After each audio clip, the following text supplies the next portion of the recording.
Program pemuda Barcelona, yaitu La Masia, menghasilkan beberapa pesepak bola terhebat dalam sejarah. La Masia adalah salah satu yang paling prestisius dan disegani di seluruh dunia dalam pembinaan pemuda sepak bola, yang dimana hanya yang terbaik dari yang terbaik dipilih untuk masuk ke program pemuda La Masia. Dari banyak lulusan legendaris La Masia, angkatan 1987 lah yang masih berdiri tegak sampai sekarang. Termasuk pemainnya seperti Gerard Pique, Cesc Fabregas, dan satu yang tidak kalah pentingnya yaitu Lionel Messi. Tetapi bagaimana kalau saya memberitahu teman-teman semua di rumah kalau ada satu anak lagi yang dinilai oleh pelatihnya bahwa anak ini berperingkat di atas Lionel Messi. Dia adalah rekan satu tim Messi, dan bukan Messi yang memainkan nomor 9, bukan Messi yang mengambil tendangan bebas, bahkan dianggap anak inilah sebagai inti dari tim ini. Mungkin sulit dipercaya untuk Anda semua, tetapi anak inilah yang menjadi kapten di tim angkatan 1987 La Masia. Victor Vazquez, seberapa bagus dia, dan kenapa dia tidak terkenal sama halnya seperti Messi sekarang? Apa yang terjadi?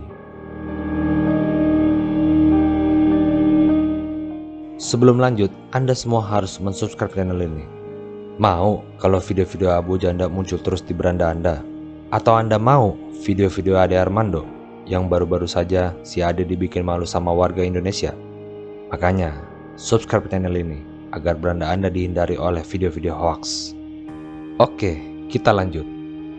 Victor Vazquez lahir di Barcelona sebagai penduduk asli Katalan. Secara alami sebagai anak-anak, dia akan mendukung Barcelona seperti semua pesepak bola muda yang besar di daerah tersebut. Jika Anda seorang anak yang lahir di Barcelona dan sangat mencintai sepak bola, kemungkinan besar impian Anda adalah suatu hari ingin bermain memakai seragam merah biru dan merah marun, bukan? Dan bermain untuk kota yang dicintai Victor Vazquez adalah suatu kesempatan besar baginya karena dia memiliki bakat yang hebat. Dan benar adanya, pada umur 11 tahun dia terpilih untuk bergabung dengan jajaran elit program pemuda La Masia yang bergengsi di seluruh dunia. La Masia itu pada dasarnya adalah sebuah asrama yang berfokus hanya pada sepak bola, yang dimana yang terbaik dari yang terbaik dipilih untuk mengembangkan pemain dan mempelajari gaya bermain dan budaya FC Barcelona. Itu berarti Anda harus berfokus besar pada keterampilan teknik passing, playmaking, dribbling, passing circuits, interception drills, ball control, through pass, switching attack, indirect free kick, dan masih banyak lagi. Pada dasarnya cara persiapan Barcelona, pemuda La Masia untuk bermain di tim senior di masa depan menjadi bagian dari program mereka. Sangat kompetitif dengan hanya satu anak yang out dari 10 anak yang dipilih untuk bermain di tim muda Barcelona. Siswa akan makan, tidur, belajar sepak bola, melatih keterampilan mereka dan diulang terus-menerus. Dari 1000 anak laki-laki dari usia 6-8 tahun mencoba hanya untuk masuk La Masia. Tetapi hanya 200 orang saja yang hanya diseleksi menjadi 20 anak yang dipilih. Saya berani jamin, jika Anda menjadi salah satu dari 20 anak tersebut, pasti Anda menari-nari dengan bola di kamar Anda dengan gembiranya bisa terpilih. Banyak legenda yang telah muncul dari La Masia. Kita sebut Pep Guardiola, Xavi, Iniesta, Charles Puyol, dan masih banyak lagi. Tapi tidak pernah ada angkatan lagi yang sehebat angkatan 1987. Pemain kelahiran angkatan tersebut selalu ada di majalah, TV, dan seringkali sebagai trending di sosial media. Kompetisi antar tim muda setidaknya 5 musim pasti akan menjuarai setidaknya 10 trofi. Untuk kelas legendaris di angkatan tersebut adalah Gerard Pique. Pique sudah berhasil memenangkan banyak trofi di Barcelona dan sudah memainkan pertandingan lebih dari 600 pertandingan sejak 2008 pindah dari Manchester United.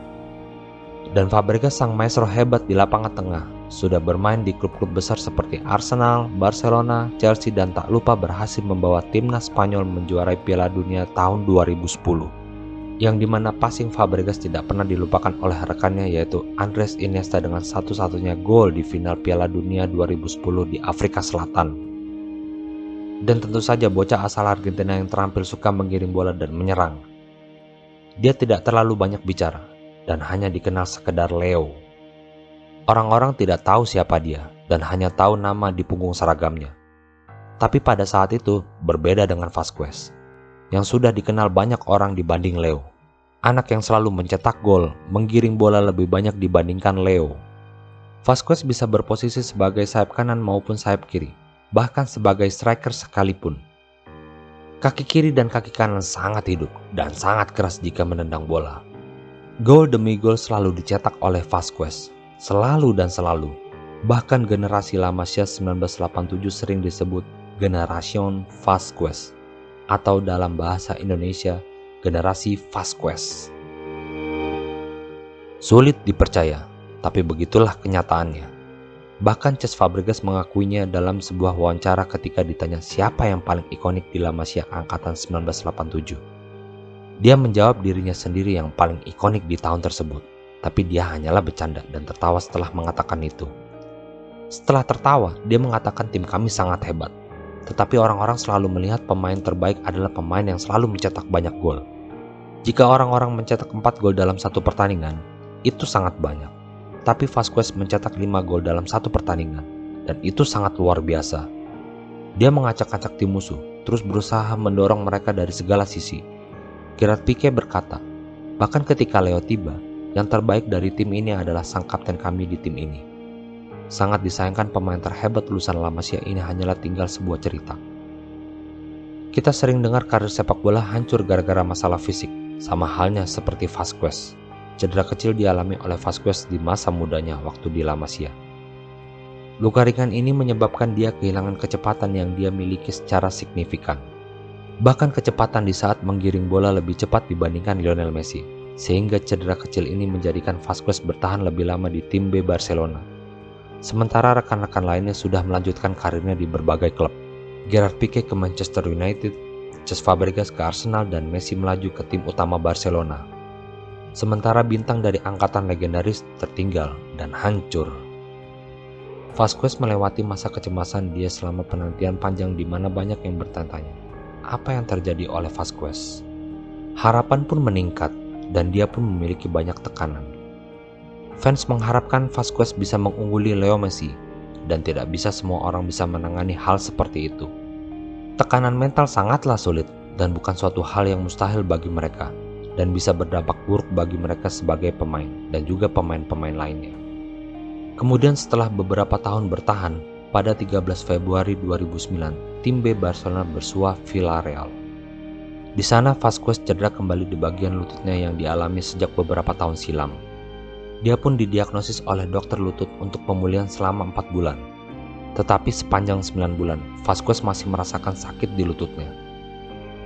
Akhirnya, dia diberikan kesempatan oleh Pep Guardiola di kala itu melatih FC Barcelona sebagai pemain pengganti dalam pertandingan Liga Champions melawan klub Rusia Rubin Kazan.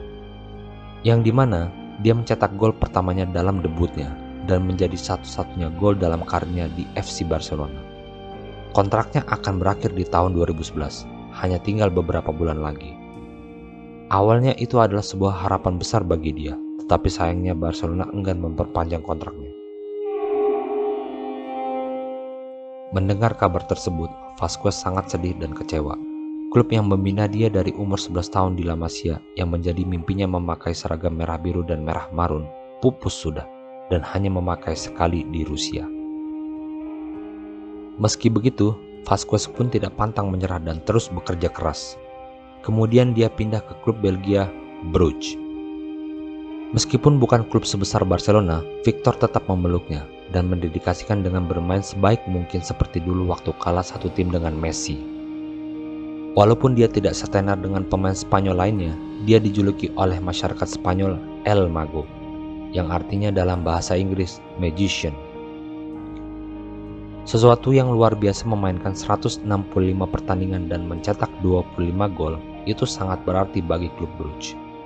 Setelah 4 tahun di Belgia, namun Vasquez tidak pernah dijadikan legenda, karena orang-orang mengira dia akan pindah kemana asalnya, yaitu La Masia Barcelona.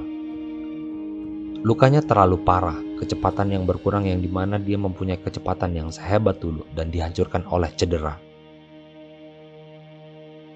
Dia berharap ingin pulih secepatnya dan mengambil andil lapangan seperti yang dia lakukan di La Masia dulu. Itu sangatlah berat bagi pesepak bola yang merasakan serupa. Hanya saja tidak semua orang bisa cukup beruntung menghindari cedera seperti itu.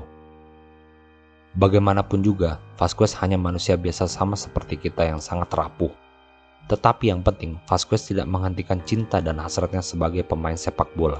Walaupun dia dijuluki El Mago, Victor Vasquez tetaplah rendah hati dengan kecepatan dan keterampilan yang dia punya. Semuanya bisa belajar dari Victor Vasquez dari kisah hidupnya. Seperti sering yang kita dengar, banyak pemain sepak bola yang karirnya berantakan karena perempuan, alkohol, narkoba, atau berakhir di penjara karena kasus kriminal. Tetapi tidaklah dengan Vasquez. Walaupun dia dihantam dengan badai dari segala macam arah, dia tetap mendedikasikan cintanya dengan baik, yaitu menjadi pemain sepak bola. Bahkan setelah bertahan cukup lama di Belgia, dia mencoba mencari tantangan baru bermain di klub negara berbeda seperti Meksiko, Bahrain, dan saat ini di klub LA Galaxy, Amerika Serikat. Vasquez sangat dicintai oleh rekan timnya dimanapun dia bermain. Sebagai modal kapten La Masia angkatan 1987, dia sangatlah tenang menghadapi masalah-masalah di lapangan. Tidak hanya keterampilan mengolah bolanya yang hebat, dia juga bekerja keras menjadikan satu tim yang utuh untuk menjadi tim yang terbaik di liga. Keluarganya sangat mencintainya, dan dia sangatlah rendah hati. Betapa bergengsinya sepak bola. Banyak pemain yang berglamor kemewahan dan sombong ketika sudah mencapai di atas. Tapi itu tidak terjadi oleh Victor Vasquez. Itu terbukti. Cerita Victor Vasquez terdengar oleh Anda semua yang menonton video ini. Jika tidak, Anda sama sekali tidak akan pernah tahu yang namanya Victor Vasquez. Begitupun juga saya yang mendengar cerita ini minggu lalu. Ceritanya pun sungguh menakjubkan dan patut dicontoh oleh anak-anak muda Indonesia yang berkembang di dunia sepak bola. Bagaimana menurut kalian cerita Victor Vasquez? Apakah Anda semua tertarik? Saya ingin tahu bagaimana pendapat kalian tentang Victor Vasquez. Kalian bisa menulisnya di kolom komentar.